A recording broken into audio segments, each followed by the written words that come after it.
Great Wednesday. Welcome to the Healing America's Narratives podcast. I'm your host, King. I'm joined by my co-host, Reggie. How you doing today, Reggie? Doing well, King. Always good to be with you here on a Wednesday morning. Trying to stay warm. It's been below freezing for about the last 2 or 3 weeks. It barely has touched 30 here. So, but I can't complain. I'm inside a house with heat, and I'm talking to you. Doesn't get much better than that. Well, I appreciate that. Same here. What's your spiritual energy number? I'm operating at a 10. I had to choose that this morning because we're navigating some things with circuit breakers in the house and using something in one room on a separate circuit trips the circuit breaker in another room, which is on a different floor, and it's a complete mystery. So I've been trying to figure that out. But again, that's a first world problem, so I'll be fine. Okay. Well, I'm a 10. I join you in that. Got some challenges this morning as well.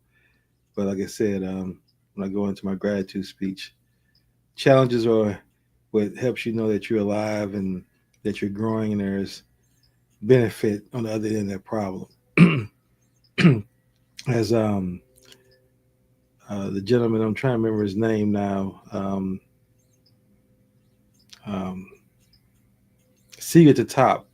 He wrote the book See at the Top. Yeah, I'm not sure that one.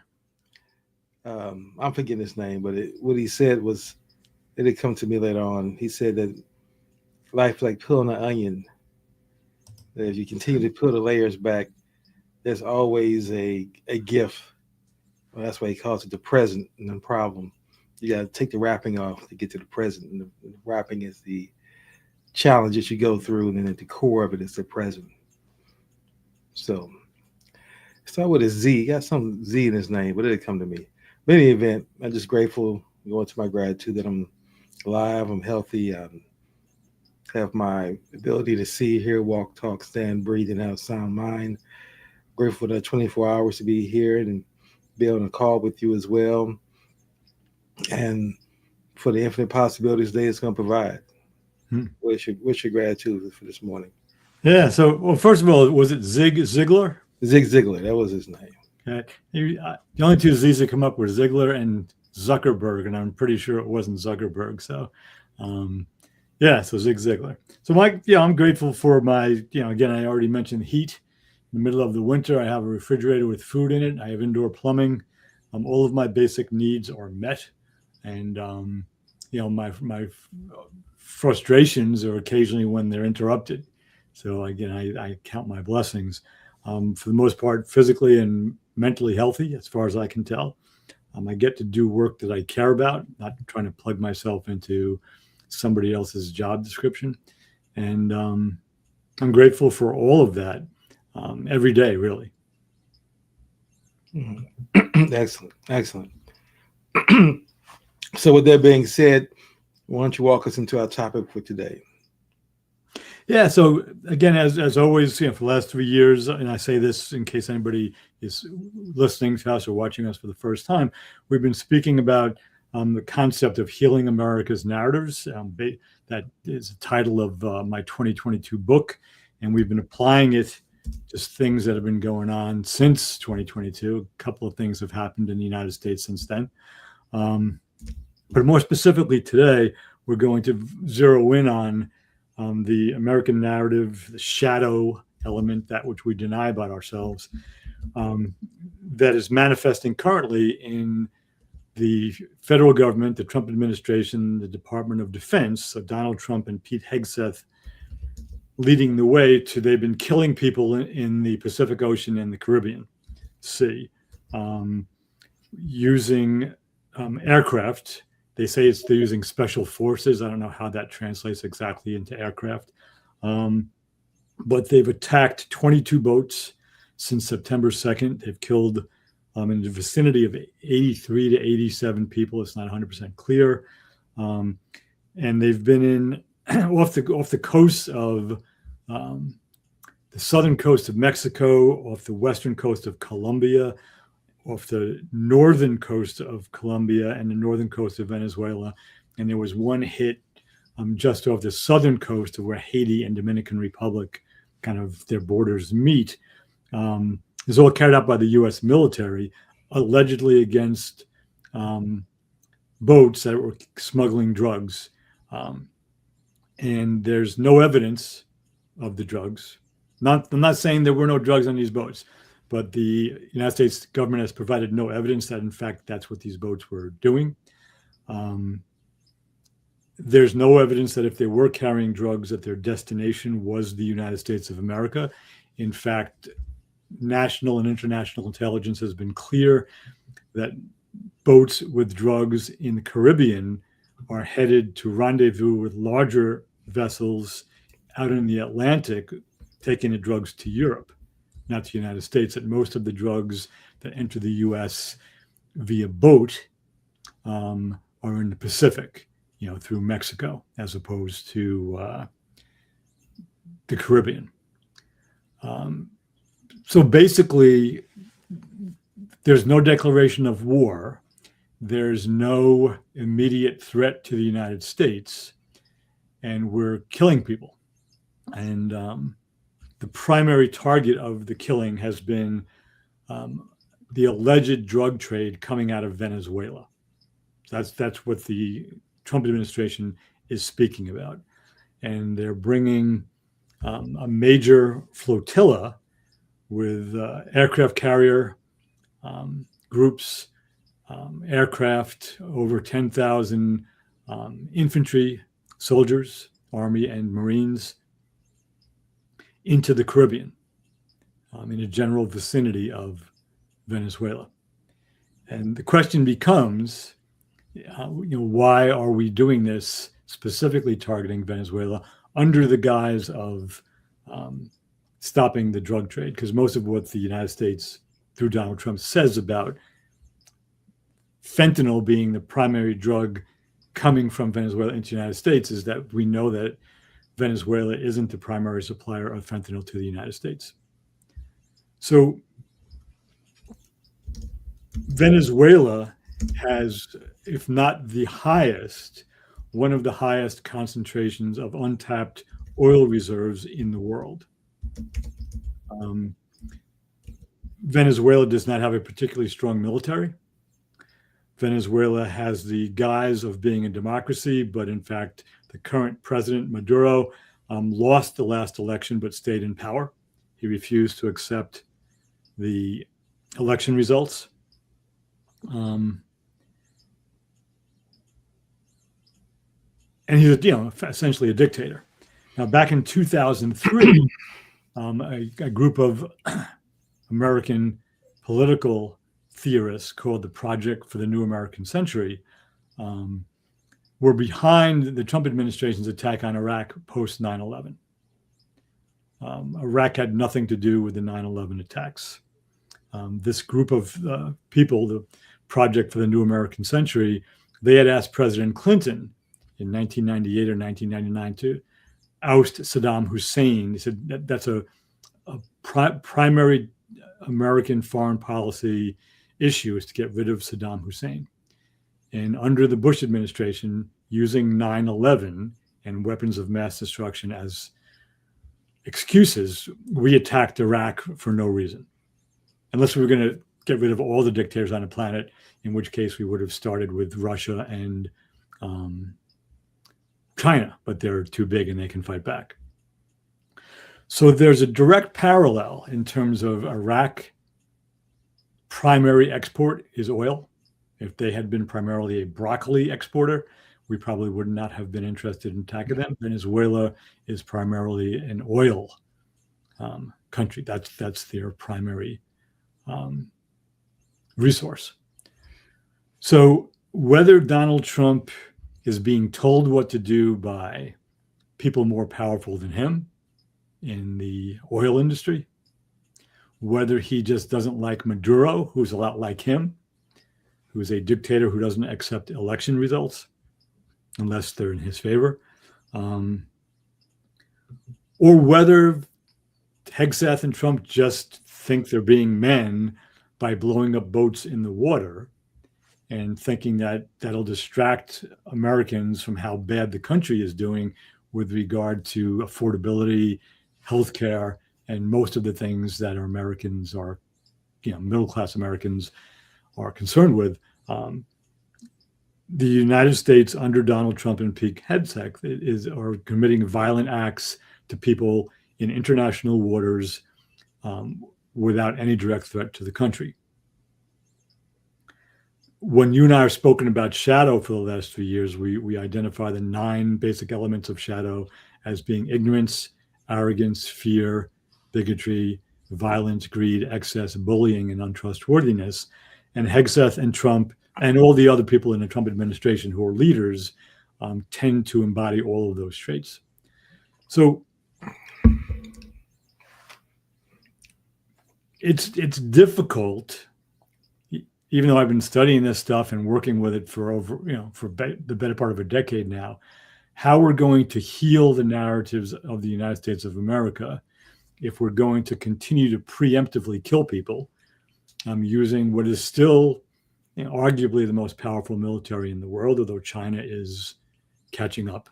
And what that means for the rest of us who, for the most part, want to get up in the morning, go to work, take care of our kids if we have them, take care of our parents if we're adults and our parents are aging, and just live relatively decent lives. And we're being led by a group of people that seems to have no respect for the dignity of human beings, whether they're Latinos in this country who look like they might be illegal immigrants, undocumented immigrants, I should say, whether they're Muslims, or now whether they're alleged Venezuelan drug smugglers. From ICE to the U.S. military under Hegseth, hurting people and even killing them seems to be okay.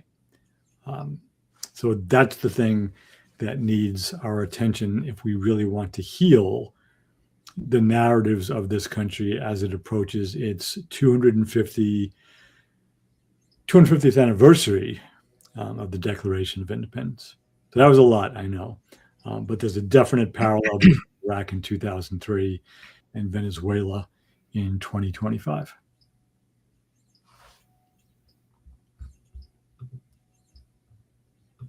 Oh, you finished? I'm sorry.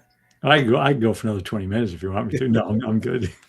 Well, I didn't hear your usual. I'm gonna stop, so I was just waiting for that. Yeah. Well, again, I want to thank you for choosing another timely topic. I doing my research and hearing what you were saying. Oil seems to be the common denominator at the very surface level. Obviously, tactics, being, Iraq, they have weapons of mass destruction. In Venezuela, it's drugs being imported in the United States, both deemed as terrorists, both deemed as, immediately need to be dealt with, need to be eradicated, violence. So both administrations practice those type of similarities as well. And I see that, and you point those out. And see, for me, I still think that you began by saying, how can we heal America's narratives while they still do those things? And I kind of go back to say my argument or my perspective for my analysis and my work and learning with you and working with you as well, it all goes back to the system of white supremacy and trying to, if we don't dismantle that system, no amount of changes we do within the system will ever be sustainable, would ever be something that can actually take hold, because they will be co-opted and adopted. Again, just for clarity, I'm not saying white people. I'm saying the system of white supremacy. And being a system engineer, I point that out only to make this point, I know I said that quite a bit, to be mindful of that, is that I believe in putting frameworks to everything. I don't think it's just a binary white supremacy on, white supremacy off. I think it's different degrees. I came up with 8 degrees for my research. There may be more, but I found 8 for me that I found that makes sense. I'm not going to go through all 8 levels, but the very tip of the iceberg, the highest level of it is a supremacist. and that's the one that believes that identity is truly white and white is superior and everything else is inferior. And when we see America, and you talked about Donald Trump and the Peacock South exhibiting the shadow elements, definitely of, you're looking at the fear they put out there to their listening base who believe in them, is they're always going to paint fear like we got to do this right now because of this looming threat to us, so we got to act first. But then it's also the bullying aspect of it. It's the aspect of doing it to countries who won't do, who they know that we can beat easily. They won't do anything back. Right. Like, I think as much as we talk about North Korea, I think Kim Jong Un was smart to say, "Listen, I got nuclear weapons." Back when America was looking for countries with nuclear weapons, they stood up and said, "We have them, and we tested them." And we haven't attacked North Korea. We've talked about it. We've had issues with it, but no military action has ever been directed toward North Korea because we realize that comes with consequences, Right. and they don't want those consequences with their actions. And so, for me, everything comes back to we have to get to the point where we can agree that dismantling the system is the course that's going to bring about any consistent change. Because, like I said, anything else, once we acknowledge that the racial, as long as we work within the racial construct, we will never see any real form of justice because the system is designed to snap out any form of justice. Like right now, this goes back to when I was back in the 90s and reading Noam Chomsky's, and he was pointing out books on manufacturing consent and how the media is still complicit, and the media was heavily complicit in the Iraq War of trying to support that narrative, and the media is still doing now supporting the narrative. Now you have some media analysts who talk about it and say, well, there wasn't any drugs found on the boat, and Donald Trump's administration is not proving that these folks have drugs on the boat, but it gets mentioned, but it's not really just stamped on. We don't have any proof at all. Like with all the satellite technology we have that has infrared sensing and all those things we have with drone cameras, we can at least have some footage at some point to say, here's the drugs here on this boat that we know for a fact because we've traced it from where they loaded the boat up and here it is on the boat, and this is why we blew on the boat up. At the very least, I can believe that we had the technology to be able to demonstrate that there's drugs on those boats, and they were legitimate in saying that. Even still, that wouldn't justify them blowing the boats up out of water. But yet still, they would at least have something of merit to point to. And and the reason I mentioned white supremacists and I went with that as my overall take is because they don't have to justify it. That's just kind of when you're stroking your cat and you're not really paying attention, you're just doing something to calm you. That's what they're doing. They're just calming the base. They're stroking people's egos with that, but they don't have to even say that. They can really just say we blew them up out of the water because we can, Hmm. because that's what the actions show, right? And what you're gonna do about it. Mhm. And I think maybe in year 4 that might be his attitude. We're slowly getting to the point where he's going to be so emboldened, his administration and him and the Supreme Court has given complete autonomy to do it. Say, well, you're president. There's nothing we can come at you with legally, you know. So what's to stop him? And the people around Trump who want him to enact Project 2025, and they've even updated it now to get appendix for Project 2026. We can get into that to another show, but that's what Trump is giving them. He's giving them the fact that he will allow them to govern and set the policies, and he'll just be the face of the movement as long as he gets his money and he's able to extract the resources and he stays in power. In his mind, he won't go to jail. Then he'll do it, and that's the win-win. That's the trade-off that we see happening in the country. And until people really get to the point where everyone says an injustice against everyone, or injustice, like King said, to quote Martin Luther King Jr., an injustice against anyone is an injustice against everyone. Until we really adopt that kind of mindset and dismantle the system of white supremacy, then we can begin to really heal America's narrative. So that's my long-winded answer for the first take. Yeah, and a couple of things that you said, I want to respond to, and I agree generally. And I can say like part B that I didn't get into because I was my introduction was the thing. One of the primary things that separates countries that attempt to practice democracy, and they all practice it imperfectly, but they try, including the United States. I mean, it's obviously, we're still working toward a more perfect union.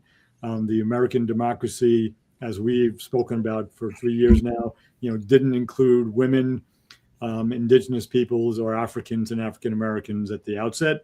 And all three of those groups continue to fight for complete equality. The women and the African Americans, and generally people of color, have done better, even though the Native Americans are people of color as well, than the Native Americans. They are effectively a genocide was committed against them, and their cultures were destroyed. But progressively over time, the country has applied the rule of law to more and more people. Again, never perfectly, but always in an increasingly inclusive, comprehensive way. Where just a horrible example, but I'll use it because it makes the point. What happened to George Floyd and others in the 21st century, black men killed by law enforcement. That was common practice post-Civil War. After slavery ended, after Reconstruction was interrupted by Andrew Johnson, and for the years from 1877 through 1950, I mean, lynchings took place on a regular basis, primarily in the South, and law enforcement was involved in those. So the progress has been made. But what separates those nations, including the United States, who do work toward a liberal democratic order, to use that language, is the rule of law. And this administration is led by a man who, before he ever got anywhere near the elevator in 2015, when he came down and said he was going to run for president, was involved in over 3,500 lawsuits as a businessman, both as a plaintiff and as a defendant. And we're not going to get into the history of that. But coming back to the boats in the Pacific Ocean and in the Caribbean Sea, there's this organization that by definition on its website is known as the primary maritime law enforcement agency of the United States of America. And it's appropriately labeled the Coast Guard. It guards the coast from bad people. And occasionally it has worked with the military in some military operations, but it's primarily law enforcement. And it's the agency that intercepts, boards, and seizes illegal contraband on boats and arrests the people bringing the illegal contraband into United States waters. That's what the Coast Guard does. They're not involved in destroying these boats and killing the people on the boats. So these are actually extrajudicial killings. These are killings and bombings, strikes, military strikes that exist outside of the rule of law. And we make claims to be we're the beacon of, we used to be considered the beacon of democracy for the rest of the world.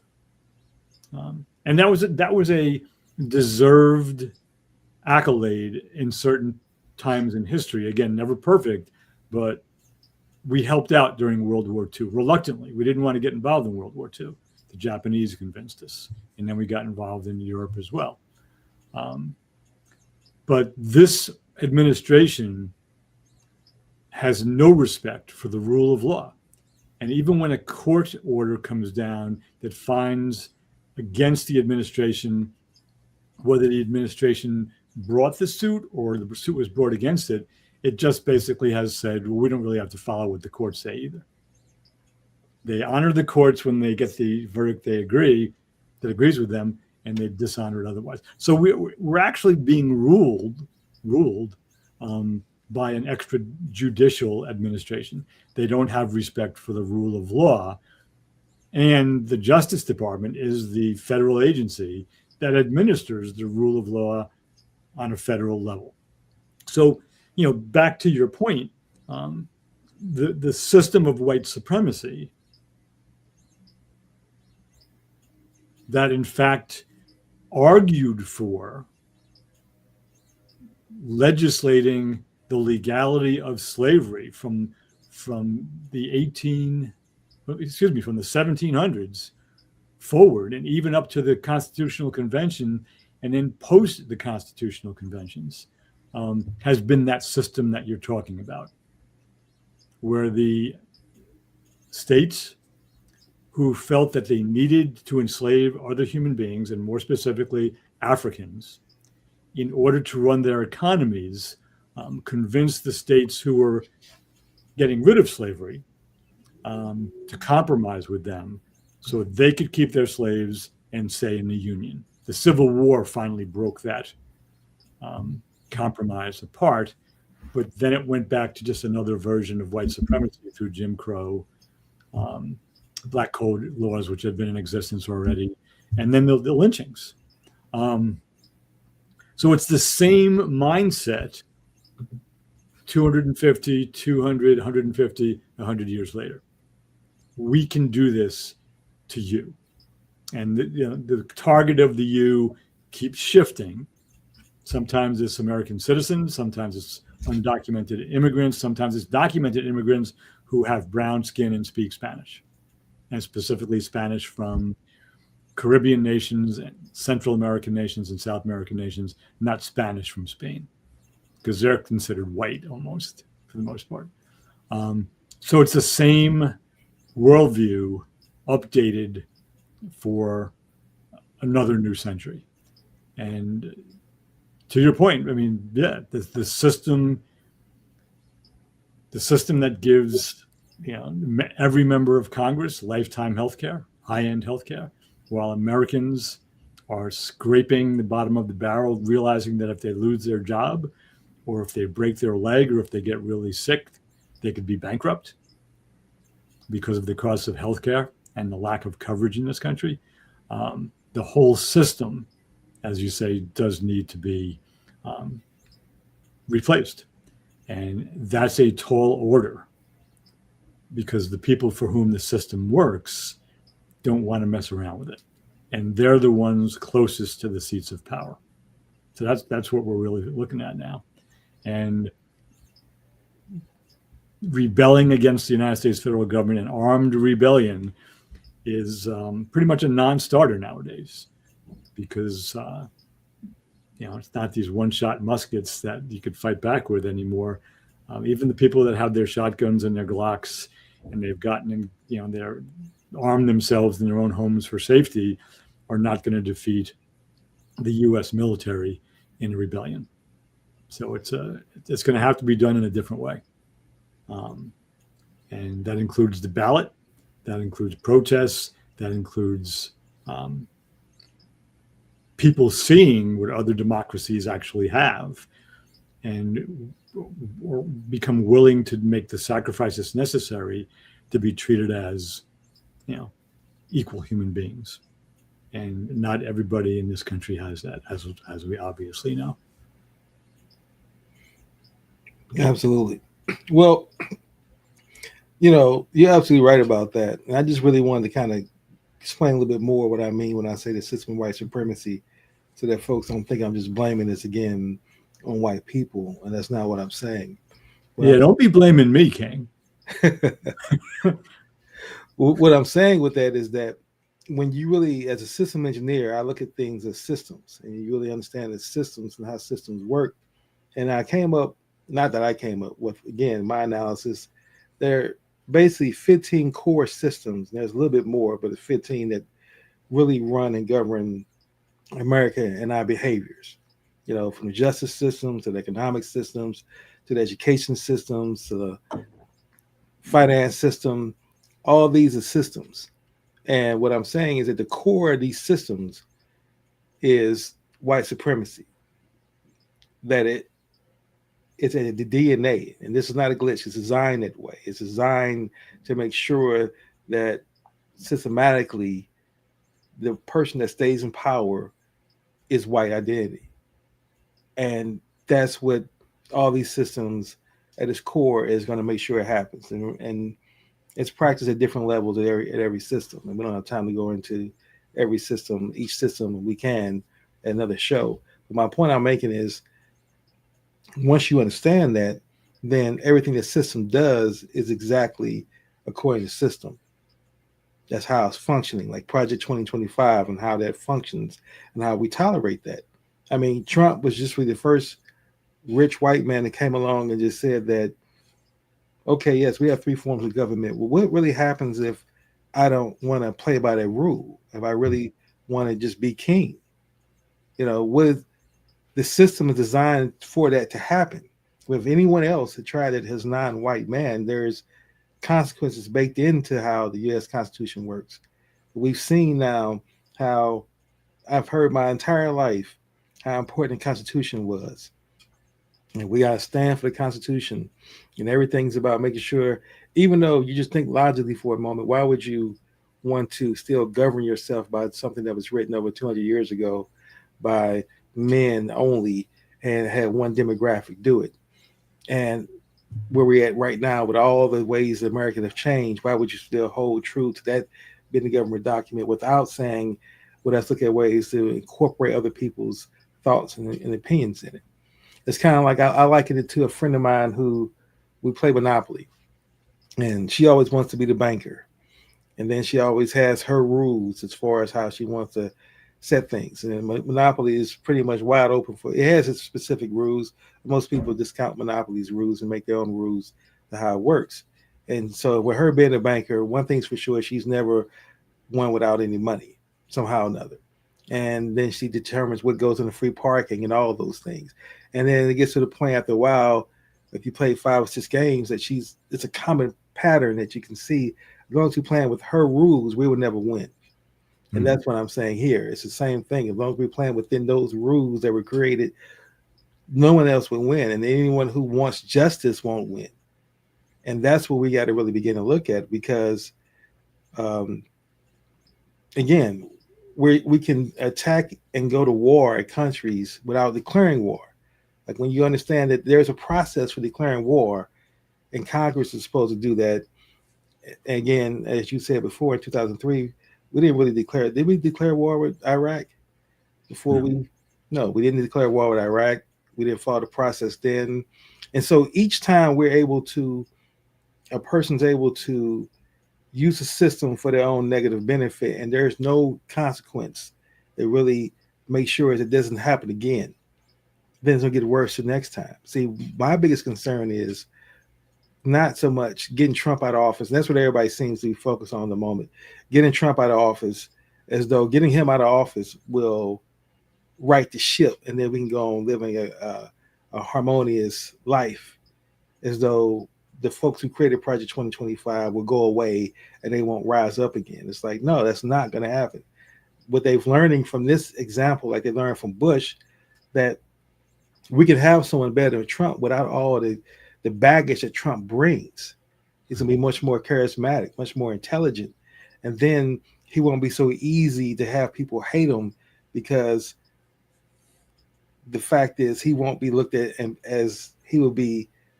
There's a scene in this movie or this TV show called Fargo, the series. And there's this scene where a black guy comes to town and he's talking to local sheriff and he says, they say, well, this is a small town and we like you being here, but we want you to kind of watch your step. And he said, well, the way you all welcome me, you welcome me with, you haven't said anything mean, but your kindness you're giving me makes it seem like you're doing me a favor by being kind. And basically saying your energy is off despite what you're saying. And that's what I'm saying we're due here in America. We have glorious things written down as how things should operate, should be governed, but we don't hold true to that. And my point I was going with this is that my whole life I've heard how important the Constitution was, and now I see now that when it comes down again to white supremacy, well, it's not that important if it gets in our way. So we can have these laws, and then Trump can come up with laws to say, well, I want to violate that law, like the citizen birthright. Now we want to put that in front of the Supreme Court to say, well, I want to change that. And they're giving them global power. And they haven't ruled on that, but I won't be surprised when they do. I don't know why everybody will be surprised. We talk about like there is still some kind of integrity in the Supreme Court on this decision. And it's like Lucy with the football and Charlie Brown. That's what the Supreme Court is and people's hope. It's like they keep hoping that there's integrity at some point. Okay, this time it's going to be integrity. And then we run up and kick it with all our might. And then the Supreme Court moves the ball and we fall flat on our butts and we get foiled again. And that's what I'm going to see that's going to happen with this decision and other decisions. So that's why I say my summary is until we begin to realize that we all can be better off, because it's not only that the system of white supremacy hurts people who are not non-white rich men. What it also does is it destroys the creativity of every human being of where we really can be, because we all are fighting within this system. So if everybody's fighting to defend it, fighting for my race being better than your race, or I feel a victim because of racism or whatever the case is, then you're taking away energy and mental ability that can be put toward creative things that can benefit humanity for everyone, instead of defending these things for a construct that doesn't even exist at all. Yeah. I want to zero in on that idea of the Constitution. I'm just there's so many good historians and legal scholars and journalists and folks writing about current events and history and everything nowadays. But I'm about a third of the way through Jill Lepore's "We the People," which is a history of the United States Constitution. So it's and it's going to hold that up for people to see it. And I recommend if there were going to be a book that you had to read if you wanted to become a naturalized American citizen, or if there were going to be like after a certain amount of time, all American citizens were required to read something if they wanted to stay citizens. I'm not recommending that. This is the book. I mean, again, I haven't read everything else that's out there. But in it, she talks about the very thing you said. I was reading yesterday. There was and I forget who said it. I'm not going to go looking for it now. But it was in the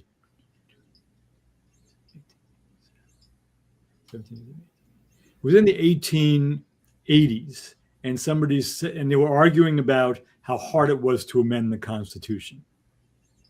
Right? And it still is. It's really hard to amend the Constitution, and there's a lot of reasons for that. But somebody said historically, one of the leaders who wanted to go back and make amendments to make sure that everyone born here had a right to vote and had a right to excel and live their lives, because women still couldn't vote in the 1880s. Former enslaved men legally had the right to vote, but they still couldn't vote in the South because of the ballot taxes and black code laws. But the person basically said, and this is paraphrasing, because you said that the current version of it said it's ridiculous to govern a country and ideas that were written 90 years ago. So it was, again, they were looking back from just 90 years from the Constitution saying, all right, it was a good start, but we need to bring it up to date. We're now at 250 years after it was written. And there have been thousands, literally thousands, I forget the exact number, of proposed constitutions, proposed amendments to the United States Constitution.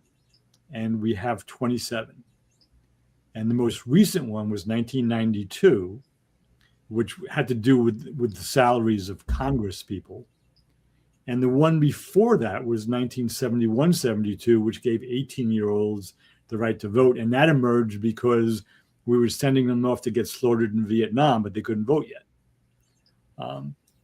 So it's been a real, typically amendments happen right after wars. If you look at the Civil War, the Vietnam War, and there's a few other examples with it, which I can't really bring to mind right now. But if this country is to survive as a functioning democratic republic, the voters are going to have to elect representatives who are willing to amend the Constitution, to get rid of the Electoral College, and to just make a lot of changes. Otherwise, it's not going to last, because a handful of people in a handful of states nowadays determine who gets elected president. The vast majority of votes, not that they don't count, but it comes down to, what is it, 7 swing states they call them now.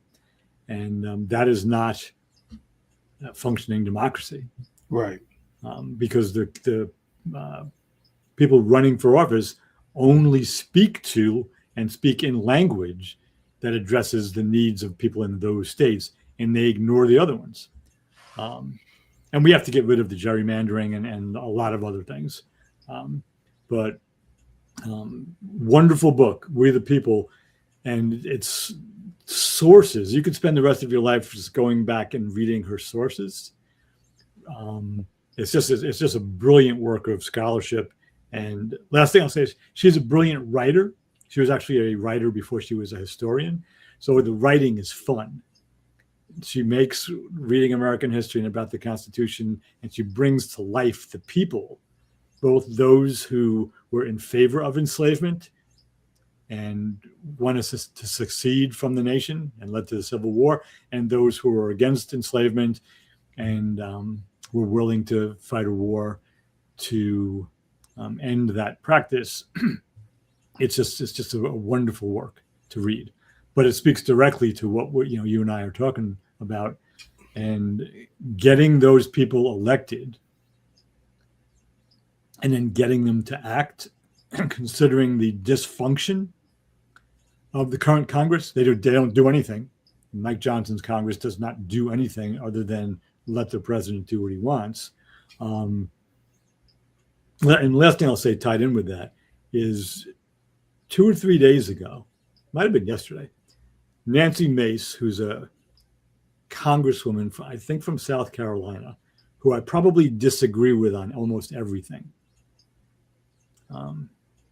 But she's a South Carolina congresswoman. She wrote an op-ed in the New York Times where she basically criticized her party in Congress because they don't do anything. And she basically said they need to learn a lesson because arguably the best House Speaker in the last century and a half, so in the 21st and 20th century, was Nancy Pelosi, because she knew how to get things done in Congress. And then May said, I disagree with her on almost every policy issue, but she was an effective politician, and we don't have those in the current Republican Congress. So that was from a woman that I just read it, and again, I've seen her say things and do things that I think were horrible. I disagree with it, but she pointed it out, the critique of the current Congress under Mike Johnson, who has just folded their constitutional responsibility to check the presidency and let Trump do what he wants. So, yeah, as Bugs Bunny said to Daffy Duck in their 1990s, talking about the U.S. Constitution, it was intended to be amended. That's the opening. And so I'll stop after this. That's the opening words in this book. I'm going to hold it up so people can see it. Jill Lepore found this. It was intended to be amended. Bugs Bunny and Daffy Duck, a ode to the amendments of the U.S. Constitution, 1986. Okay, it's 1986. So that's how this book began. After the dedication to her family, that's what's in here. So I haven't found that exact source yet, but I mean, come on, Bugs Bunny knows better. And Daffy Duck wasn't as smart as Bugs. We all know that, but the rest of us should pretty much be able to figure it out. The Constitution needs to be amended. Well, see, that's what I'm saying about the system. That, again, just logically thinking, if you move bias completely out of it and just look at a universal way that humans operate. We're growth minded in everything we do. We come up with technology. Back before our initial way of communicating was Morse code. We built off that. We don't still refer back to Morse code's rules to govern how we communicate nowadays. We've built on that. We've modified it. We amended that technology. That's what technology does. We keep amending. That's what we do with everything else with medicine. Ways we practiced medicine back then, we no longer practice because we've learned, we amended it, we changed strategies, education system, the way people are learning, we've amended, we've changed. So why would we go back to something that was written? Just remove the racial component completely from it and just look at it from why would you just from a logical standpoint to say, well, to govern how we operate in a society that's the folks who wrote the document would have no way of understanding, can fathom what we can do right now. Right. But yet and still, we're going to return back to them for how we should govern things. It only because it reinforces the system. Like we talked about before, you talked about gerrymandering. Well, again, the electoral college and getting away with that. And the idea that some states, every state can send 2 senators, no matter how small it is and how large it is. See, just those things don't really fit the whole everyone's equally represented democracy that we say, but what we have in place does not fit. So there's no integrity there. We're out of alignment there. And until we decide that we really are ready to get in alignment, and we needed someone like Trump to come along and show just how bad the system is. And that's what he's doing. Fortunately, he's showing you that, at least into our current mindset, this is how the system is going to operate to benefit me and to benefit folks who look like me. And now it's like if you were a CEO and you run a company, you want to get anything done, now's the time to try to get it done during his administration, regardless of how you feel about Trump. Like if I'm Netflix and all I care about is my profit and my shareholders, yes, I would go and kiss the ring at Trump so I can go and buy HBO and control the market share. Why wouldn't I? I mean, it's like, what would stop me if, based on capitalism, which the goal of it is maximum profit, why would I not do that? So that's what we want to continue to see. And that's what people need to recognize and realize. We don't need to be fighting each other over things like worrying about illegal immigration and transgender rights and all these things they throw up as talking points to keep us distracted. We need to be trying to understand how 5 corporations pretty much run everything, and they control the media. Now they're about to control with Netflix controlling, or Netflix or Paramount Plus. I don't know which one I want to get HBO because either one would be worse. But the point of the matter is everything now has been consolidated into the few. And that's what America got away from. America used to be much smaller companies, but they started following the Rockefeller model of vertical integration and then horizontal control. And that's what he does. And they're following that when he brought Standard Oil and all those things. So I just say we got to begin to look at, see, what Trump is good at doing is making everybody uncomfortable. That's a good thing about him. It's like other administrations were following that, but we were comfortable with that, and it was not something that we were frogs with the water on simmer, and nobody was feeling it. It just felt a little warm, but then still we were just sitting in the water and we were chilling. Now Trump has turned the temperature up, and the water is beginning to boil. Now everybody's uncomfortable, and everybody's saying these things. But again, until someone runs on the ideal of we're gonna get rid of the electoral college, we're gonna make sure that your vote is what represents. You win the majority, you win the popular vote, you win the presidency. Simple as that. We began to me, having a system in place that a political party can appoint a Supreme Court justice that is affiliated with their ideology, that to me doesn't make sense on any level. The judge is supposed to be impartial and unbiased. Yet and still, you're going to appoint a judge because they show a conservative bias. But then surprised when they vote on that conservative bias. It's like, what are we doing? We hope that every now and then we get these outliers who's a justice who votes against their conservative bias. Yeah, we get those throughout history, but those are again, the outliers. The system works so that If you put a conservative judge there, you put a liberal judge, they're supposed to vote based off that party or that particular bias.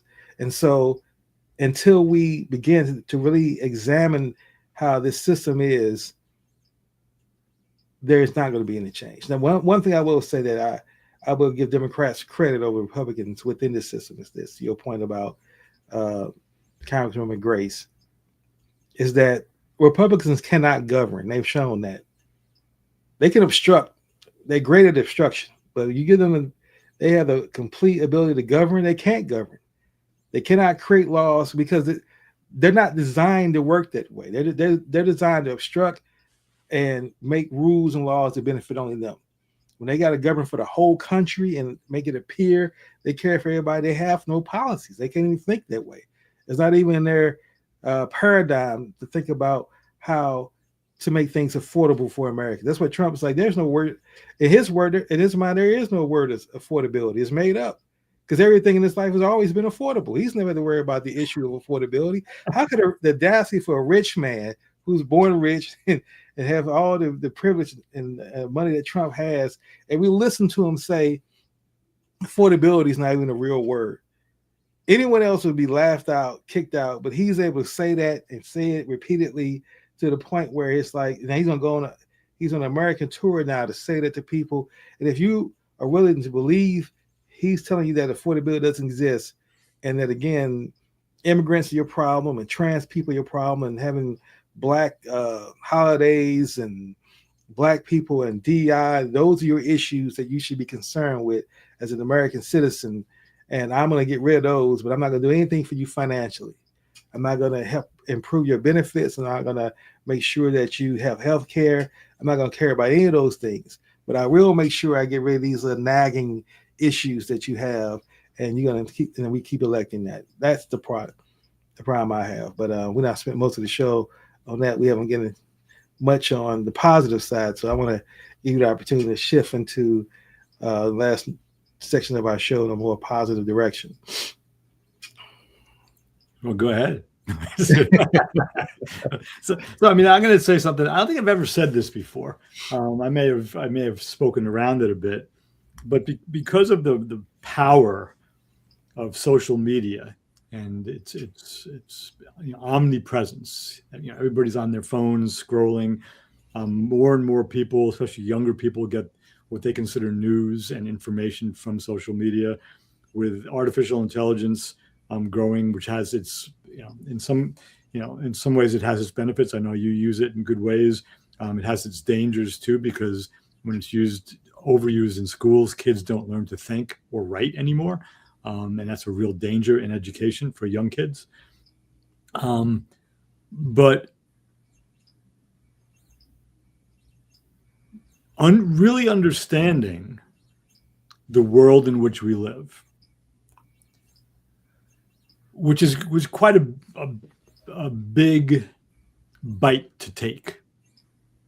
Well, we've been speaking specifically it's actually a very narrow conversation today about the United States Constitution, and some of the general behaviors of the current administration. But we're speaking about the Constitution, and the vast majority of us Americans don't really know what's in it, and don't understand what's in it, and don't see the shortcomings of the writing that's 250 years old. But if you are really concerned with democracy in this country, you have to read books. Right? I mean, you could, on a computer, and God forbid, even on your phone, go and find Frederick Douglass's papers, because there's a digital version of his papers. I'm just using that as an example because I was looking through that yesterday, because I was in a part of Jill Lepore's book that was speaking about where the word white came from and where it entered into the political language in the United States and when that happened. And she quoted Douglass on certain things and various other people as well, but that stayed in my mind. But there really is no substitute for learning from legitimate historians, journalists, psychologists, spiritual leaders, and you're not going to get it through social media.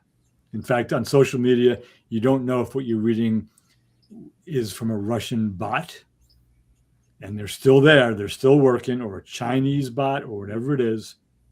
I'll just give one example to make the point, and I'll stop this. But reading or listening to legitimate lectures, but there's typically less than a lecture because it's shorter than a book.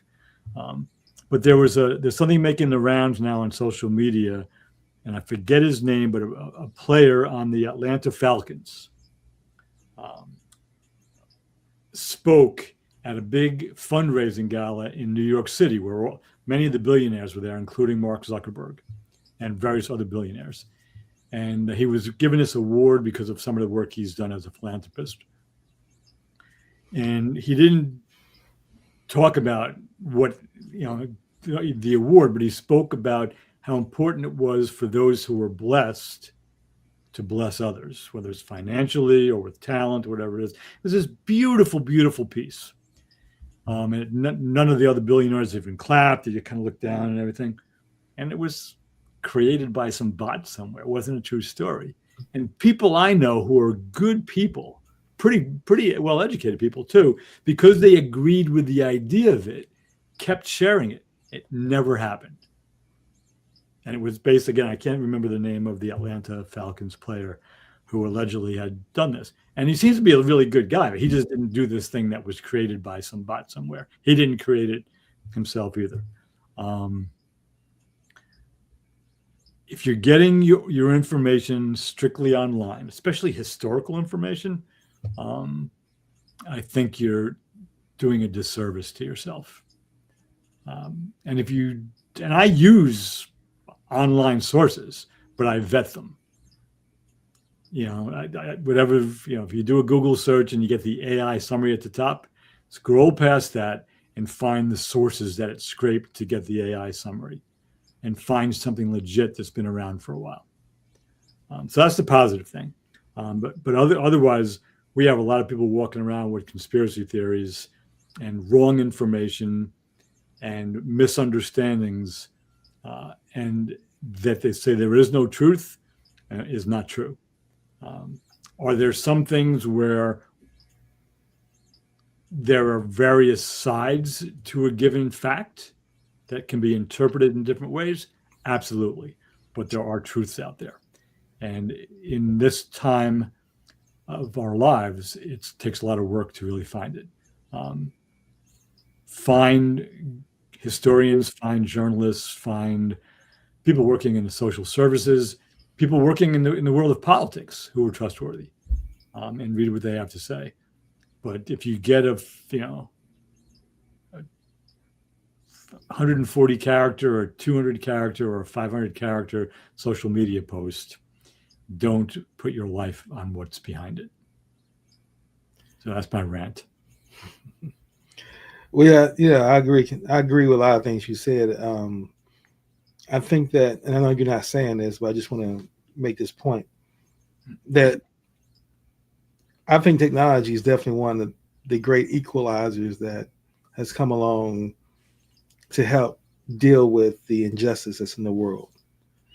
But again, like a gun, if the owner is not trained properly, then this misuse will be harmful, right? And then people say we need to ban guns. Well, we need to educate people on it, right? And that's what I feel about technology. For example, what sites that I search, use with AI tools. One in particular is Perplexity, one of the best search engines out there for research and information. And the great thing about Perplexity is that it gives you all the sources of where it gets this information from, to your point. Right. So now you can get that information summarized, then you can look and see where it got its information to verify it, as you're saying. Right. And what I sum up what you're saying is basically what you're doing is applying critical thinking. And that's where it's lacking. Today's generation, and each generation from today is actually going to continue to get worse. There is no critical thinking because what they've made normalized was taking in small bits of data and programming our minds to get used to just capturing small bits of data consistently instead of having just one focused topic like the U.S. Constitution, which you're reading, what comes in a book format. You got one topic you're focused on, and you're able to just real deep down and drive deeply into that and think. Whereas technology, you're going to just see U.S. Constitution, one video on it, and it goes away. Now you got something else over here, and then so now you have no time to really process anything from a deep level because you're consuming so much information. It's like having a buffet of a whole bunch of little small dishes, or getting a plate of food, and you're just sitting at the buffet, standing there eating all day, saying, "Well, I don't know what I want to eat," and you're just staying there as opposed to just getting a plate and sitting down and eating. So I agree with you 100%. That's what needs to be done.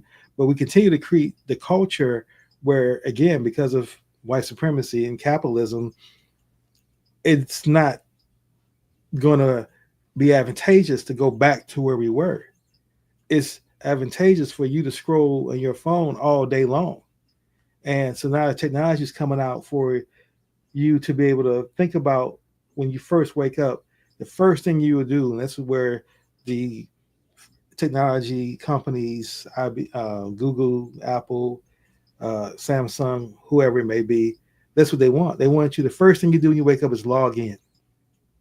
Don't do anything else. Log in, get all your information you need, get your calendar, get your biometrics, get your heart, get all that information that they have stored so they know how everybody is functioning. And you log into the cloud and let everyone know you're up and you're active and what you're doing, and they're monitoring your body. They want that, and they're going to sell it as a benefit. That, well, you do this and we can monitor your health and you have better outcomes. Your doctor will be able to look at and see if your blood pressure is spiking. You get suggestions on what pharmacy to go to get more medication or what foods to eat. They're marketed that way, but what it in the day, what it be is control, and they have everybody's bio online instantly when you go to bed, when you wake up, when you go to bed.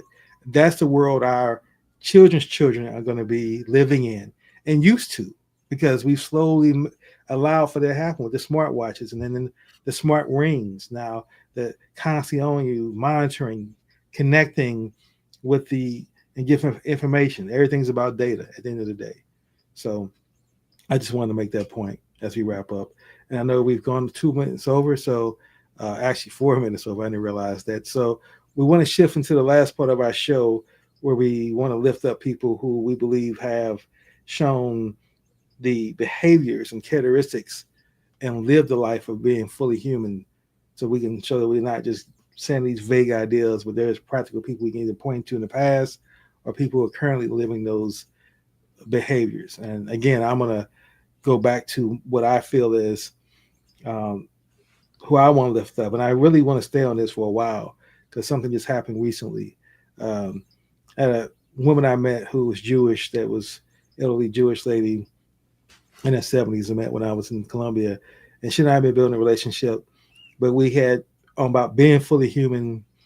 We were in alignment on every single thing about that, as far as quantum physics and how everything works, sharing information, really building slowly, and avoiding the conversation of Israel. Because she had mentioned a few times how important Israel was to her. And we really stayed away from that conversation. So I know if we got into that conversation, that would pretty much stop us. So I felt that let's continue to build first, get our foundation established before we get to that. I knew we were going to have to have it at some point because she had strong feelings about it. Well, long story short, she sent me a video on it, an Instagram video of a woman in Paris. The woman was an Israeli, either actress or a journalist, and she was attending a pro-Palestine rally. And she had her phone out, and she was trying to talk to different supporters and ask them. But first, she was coming at them with aggression.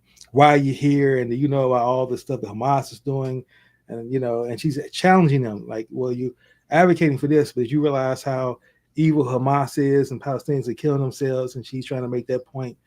And then her caption, her video says, "I'm at a pro-Hamas rally in Paris." And each person she asked, "Why are you here?" they all said, "To free Palestine." That's what they said. Here she's saying pro-Hamas. So this is the video I received from my friend. She asked me, I didn't have to comment on it, but if I did, what were my thoughts? And I sent a very detailed email. I said, this is not something I can just approach in 2 paragraphs. But I mentioned that and mentioned about being fully human and get away from the construct and not being triggered by our physical or ethnic categories we placed in, but seeing each other as fully human. Can you see the Palestinians as human beings? And that we all need to get away from the construct. So I haven't heard back from her since I sent that email. So hopefully I didn't offend her. But if I did, I'm just being honest and being fully human. And that is what it is. So my point I'm saying now, with all that being said, I want to lift up flowers to the Jewish individuals who still see themselves as human beings and see the Palestinians suffering as human beings and want what Israel is doing stopped and separating the people from the state. And you can't criticize the state without people feeling that you're criticizing the people. And that's the issue, right? And these Jewish people, to me, that standing up for that, standing up for justice, standing up for life, those are the people I want to continue to lift my flowers up, because to me, they're the ones that history is going to respect and admire, because they're choosing a difficult path when they can easily just fall in line and go with the benefits of what Israel is fighting for them, but they're standing on the side of humanity. And I want to give them flowers for that. Yeah, beautiful.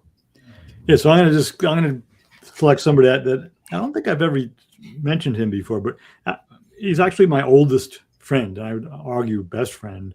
We grew up together. He's a year and a half younger than I am. 1 year behind me in school, but about a year and a half younger. His name is Paul. Paul Topikian. His parents were Armenian. They served in the army in World War II, both his mother and his father. They're Armenian Americans, but we grew up together. He's just, we're still in touch. Like, we've been friends for 66 years, which is pretty cool. And we have seen each other, just about every year. And years we don't, we talk on the phone and stuff, but he went to a college where you had to work as part of your time there. And you got trained in different jobs. So the students ran the cafeteria. They built new construction. So he was kind of a Renaissance man. He could do carpentry work, electrical work, plumbing work. He learned all that stuff. Got his degree in sociology. Got a master's degree in business, an MBA out of Washington University in St. Louis. First job offer he got was actually with ExxonMobil, which he didn't want to take for environmental reasons, but it was an opportunity for him to learn and apply his business skills. So he did that for a number of years, and he's just really a great learner. So they retooled him. He was a regional sales manager. He was basically worked as an accountant, making sure that things were being done appropriately. He then worked in a job where he was traveling around the world, representing ExxonMobil in certain ways. And he wasn't, he was a middle level guy. He wasn't like a chief executive or anything.